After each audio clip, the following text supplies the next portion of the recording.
Hello everyone. I'd like to talk with all of you about the practice of male circumcision on infants and children, exactly what it entails, and what can be practically done to outlaw this barbaric procedure in practice and not just on paper. Out of all the men's rights violations there is, I've selected to talk about this one for two reasons. One, it appears to be the biggest and most impactful one that stretches around the world. I mean, put it this way, after a bad divorce, you can eventually get a house again and maybe see your kids once they've grown up. But you can't grow part of your penis back. And two, because in my understanding, this is relatively speaking one of the easiest issues to fix. Things like the men's rights and inactivist movements are doing good work trying to address this issue, but they could be doing a lot better. And this is what I'll try to convey to help people lay out a new battle plan for help dealing with this issue successfully. Now, you might be wondering where I've been for the last 2 years, and why I'm making this video now. Well, in truth, just over 2 years ago, I may have privately accused someone very high up in the men's rights movement in an email to them of lying in their memoir. And in response, they pulled some strings to actually get me blacklisted from all the major men's rights conferences and organisations, including the speech I was going to give at ICMI 18. Then, a few months ago, the new party leader of J4MB actually invited me to give a new speech for ICMI 20 this year, only for one of the old ones on the committee to put their foot down and at the last minute and veto me again anyway. Moral of the story: 1. Some people are perfectly happy shooting the messenger, so be careful who you talk to. And 2. Never let a good speech go to waste. That being the case, let's dive right in. It's reasonable to assume most of the people watching this already know how much of a barbaric human rights violation this procedure is. But for the benefit of those watching who don't know, I'll start this off trying my best to give an explanation why. And I want to preface this by stating the issue here isn't grown, well-informed adults choosing to amputate part of their body. The issue here is amputation being sold on fraudulent lies that encourage adults to do this without being well-informed, and to do this to innocent children who can't possibly consent to body modifications that will affect them their entire lives. That is the issue. So, what is circumcision? Male circumcision is a surgical procedure to amputate the foreskin of the penis, almost entirely for false medical reasons or religious beliefs. And this is not uncommon, with an estimated 30% of men worldwide having undergone this, most of whom as children. In Africa and the Middle East, the rates are anywhere from 80 to 100%. In the United States, it's about 70%, though the rate of babies and children circumcised has gone down to about 50%.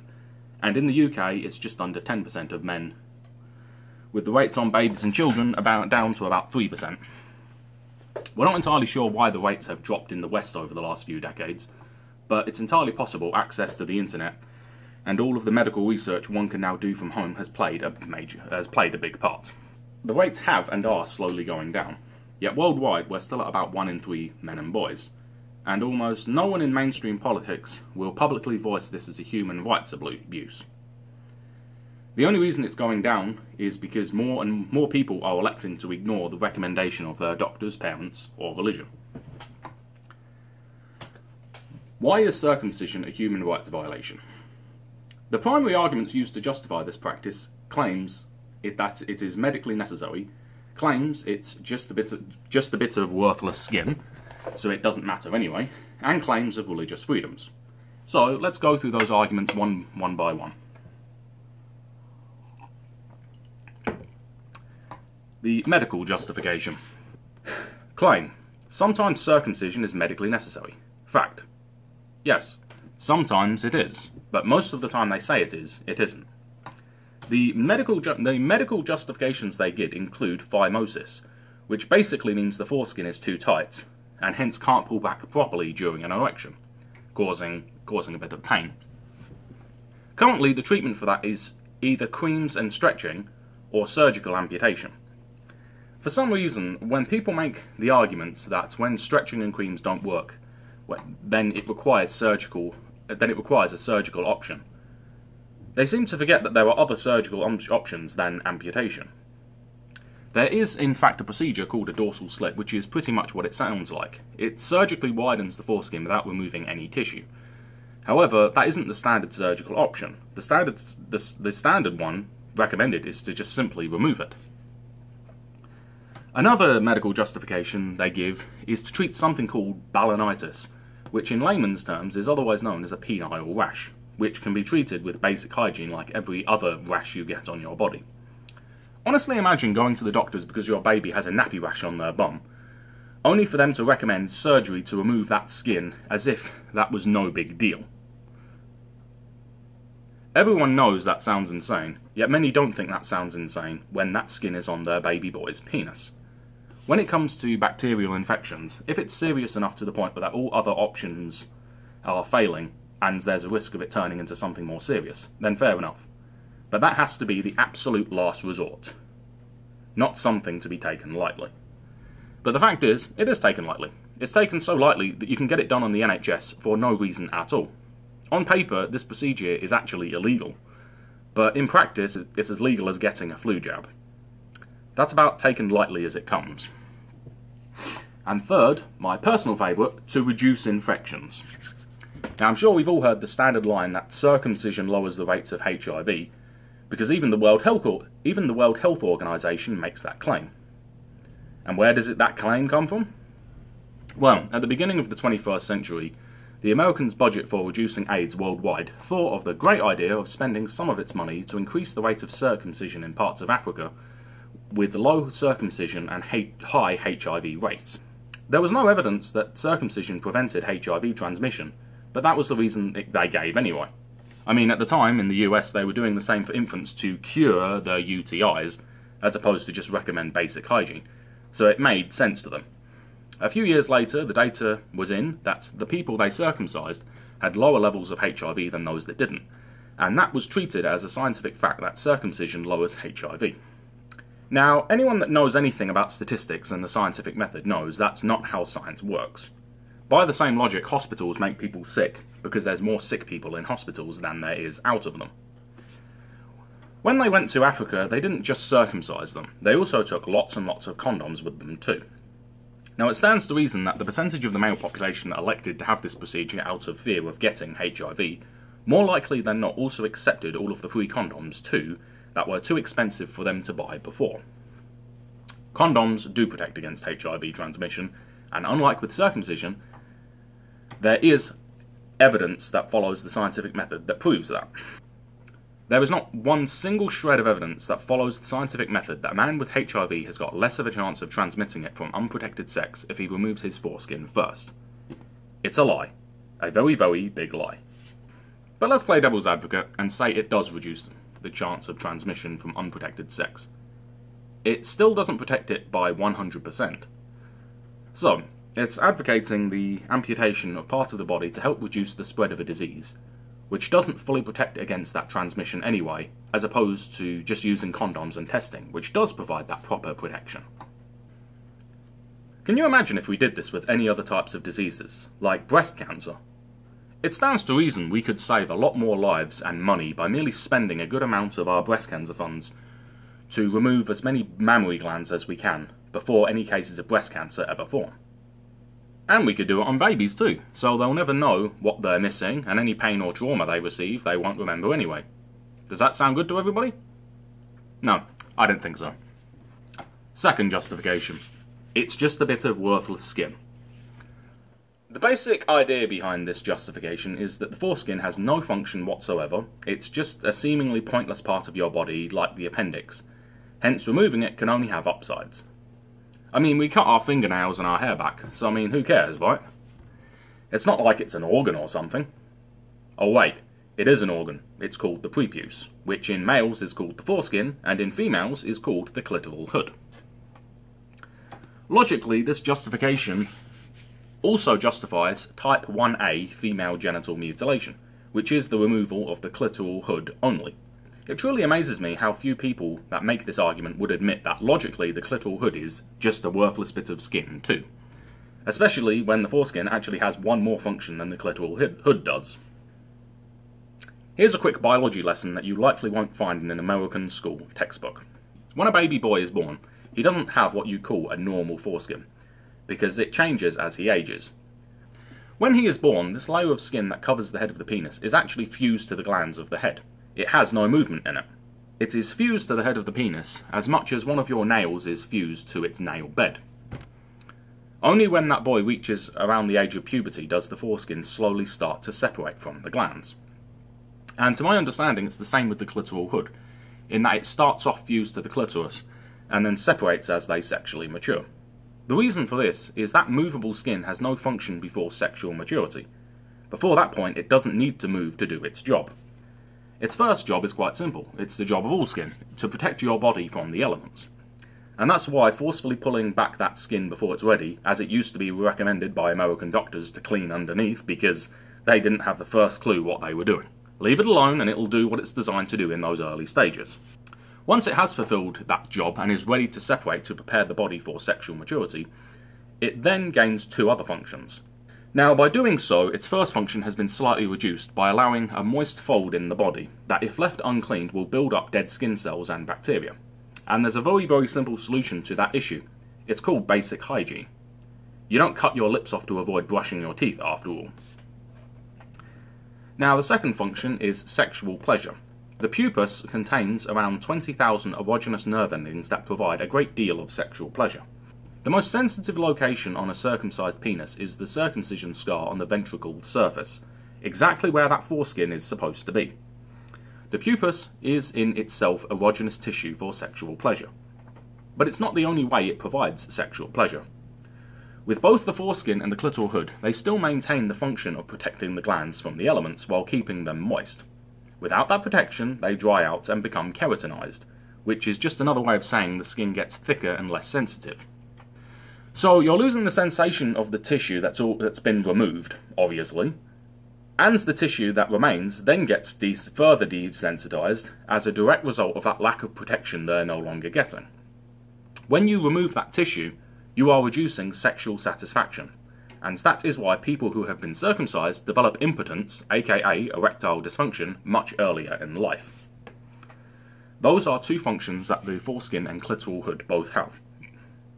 But there's one more that the foreskin has that the clitoral hood does not, which is to aid in the mechanical process of sexual intercourse itself. The foreskin and clitoral hood both act as a roll bearing, a moist loose piece of skin that rolls over and activates the gland's nerve endings while also protecting them. That is part of the second function, which is sexual pleasure. But with the foreskin, that mechanical roll bearing has a second function in itself, which is to make going in and out of the vagina that much easier. That loose skin provides the penis some slack, not unlike how one of the functions of the labia is to do the same, to reduce friction. The foreskin helps reduce friction during intercourse. Without it, lube, whether natural or not, is the only thing that allows that in and out process to happen. And that's doubly bad news if you don't have a foreskin, because part of its function is to counteract the effects of the head. The head of the penis kind of scoops out fluids, such as that very lube, while the base of the foreskin pushes it back in, working a little bit like the piston rings in an engine. It is for these reasons why sexual function and pleasure is reduced without a foreskin. The only evidence that claims the contrary is outright doctored propaganda and mere testimonials that are either people who had problems to begin with, such as phimosis, or they just didn't want to admit what they lost to the point of lying to themselves. There is no serious scientific evidence that shows the opposite of these findings. Any that make that claim are lying. But let's just play devil's advocate for a second. Let's pretend it is a useless bit of skin.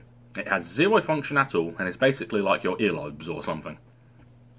Okay, is that justification to cut your baby's earlobes off? They don't have any function, so why shouldn't you?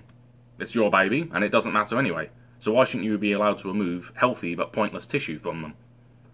Or what about a tattoo? What if you want to tattoo your baby? That doesn't even remove any tissue, so what's the big deal? If you did either of those things to your baby, you would go to jail for child abuse. Full stop. The entire argument of it's just a bit of worthless skin is a moot argument that is completely irrelevant to whether or not it is child abuse. Unnecessary body modifications of a child are abusive no matter what way you slice it.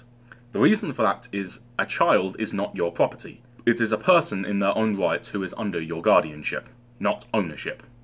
That's the difference.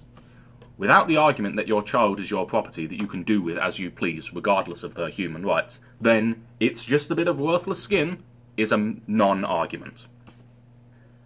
And finally, the religious freedoms argument.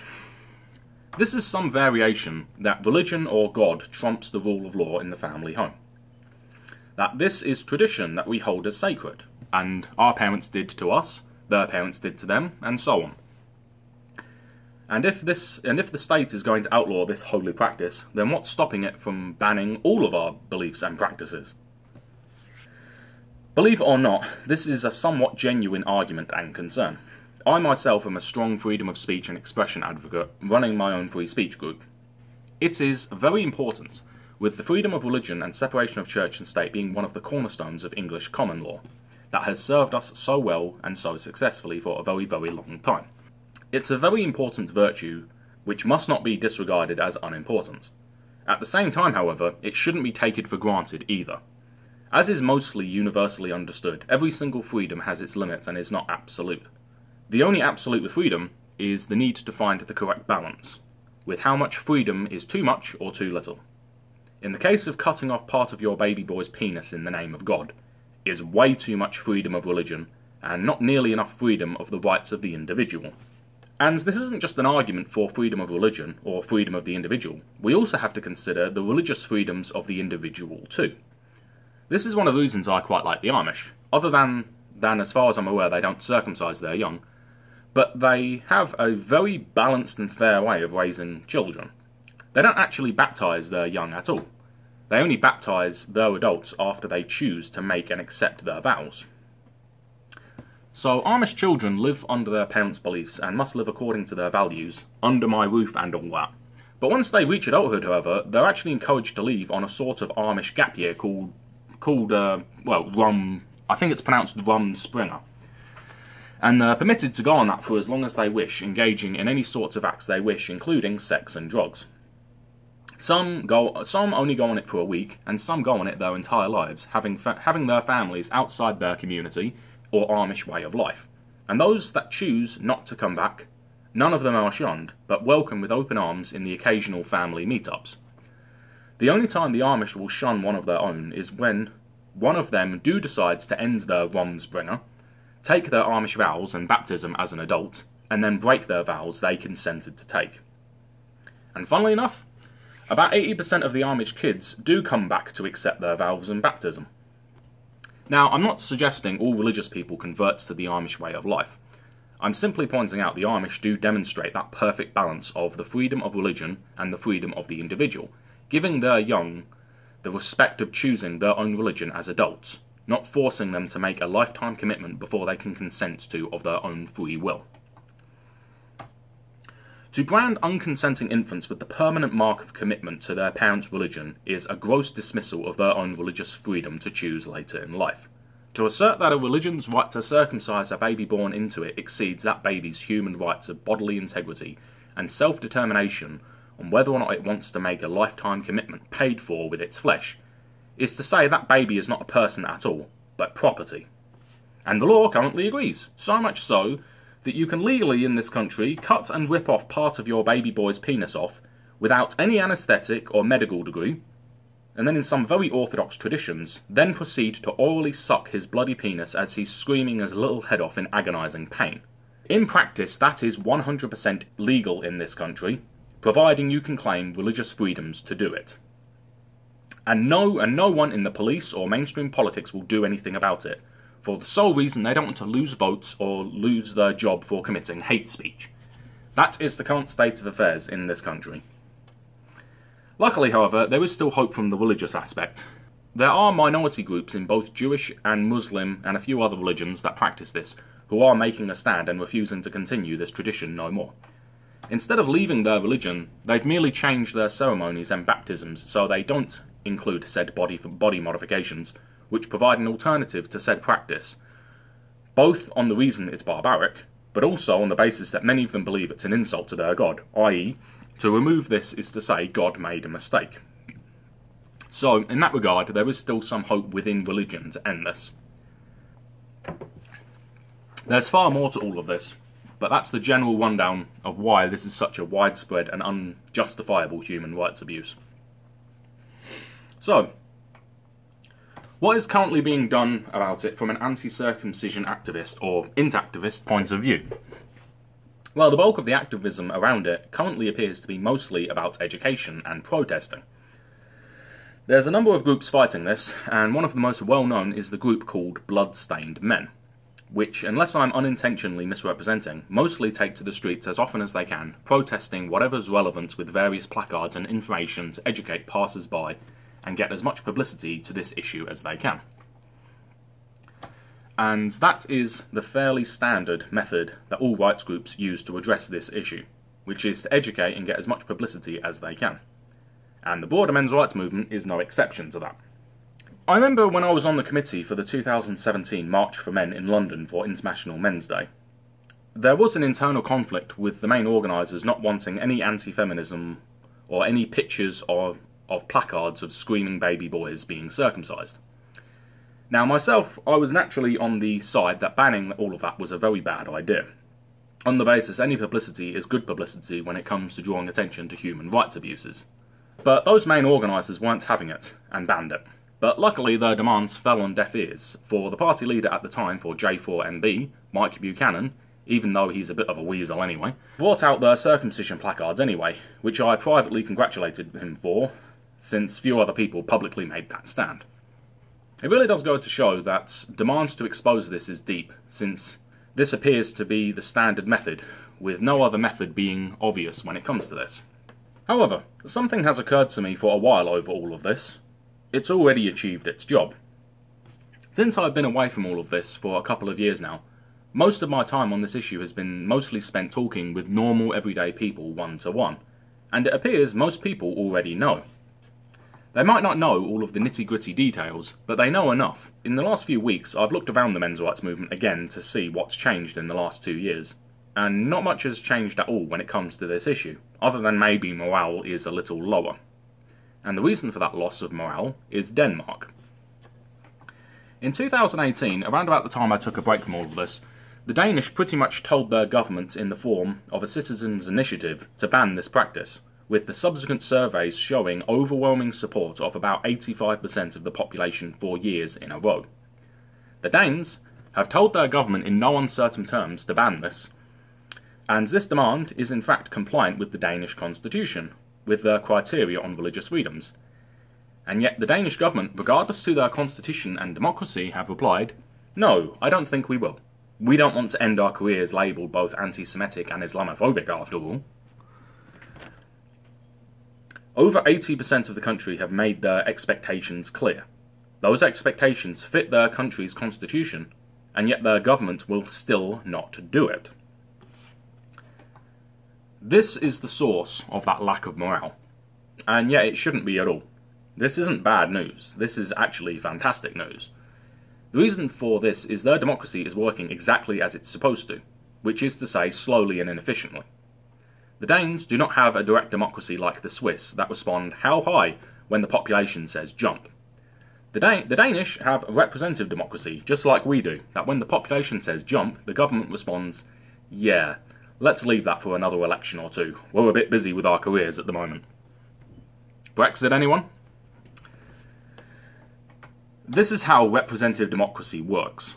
Slowly, but it does work given enough time. The Danes will be the first of us to outlaw this, even if it takes another 10 years. It's going to happen. And it's going to happen because everyone now knows in that country what the majority wants. In representative democracy, politicians do not see you as people or individuals, but rather boxes or blocks of voters.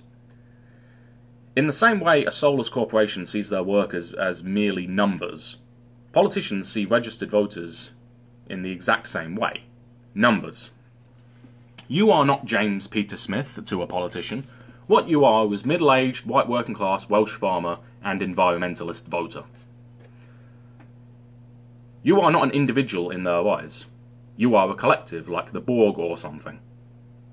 And it is, for that reason, why politicians in Europe are terrified of Jews and Muslims when it comes to this very political issue. Because as far as they're concerned, To ban this is to lose all of the Jewish and Muslim vote, while to not ban this doesn't cost them anything because almost no one wants to ban it anyway. That fear in Danish politicians will go in the next 5 to 10 years because everyone in Denmark now knows the truth, that the current government's days are numbered. Just like the government that gave us the Brexit vote panicked like crazy once they got the results they weren't expecting or hoping for, the Danish government too are panicking right now. And it'll take 1 or 2 new governments before they'll finally settle down and get to work giving the people what they want. When it comes to representative democracy, there is a vast difference in how people vote when they know they're in the majority versus knowing when they're in the minority. That is the power of mutual knowledge. And I promise you it is the exact same in this country. The activist direction of education is no longer needed. Now is the time for political democratic action. Actually go out there on the street and talk to normal everyday people, and you will not only find the majority are indifferent and undecided, but you will also find a minority that might not know all of the details, but agree nonetheless that it should be banned. And that minority is larger than the minority that think it should be legal. Once people know they're not as much a minority as they thought, they have a tendency of being more confident and open. Now is the time for action. If you want to ban this in this country, this is what you do with your activist resources. You start collecting numbers. Somehow find a respected and trustworthy third-party opinion poller to go to every single constituency in the country to collect the data. You ask the public the question: should religious and medically unnecessary circumcision of babies and children be illegal in this country? Yes, no, undecided. I will bet my left testicle that the majority of constituencies will show this practice doesn't have the public's support. Once those numbers are in, you publicise them, showing them to the public and every political party in the country. And then job's done. The ball will start rolling and it will only be a matter of time. Just like Brexit only truly gained the public's complete support after the majority realised they were actually the majority, and hence safe to say what they really think, then the same will happen with this.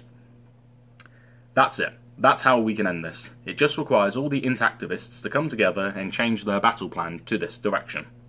If that happens, we will see the end of this modern-day barbarity in our lifetime. Whether the party politics of all these rights groups will allow that to happen, putting these issues before their petty internal conflicts, only time will tell.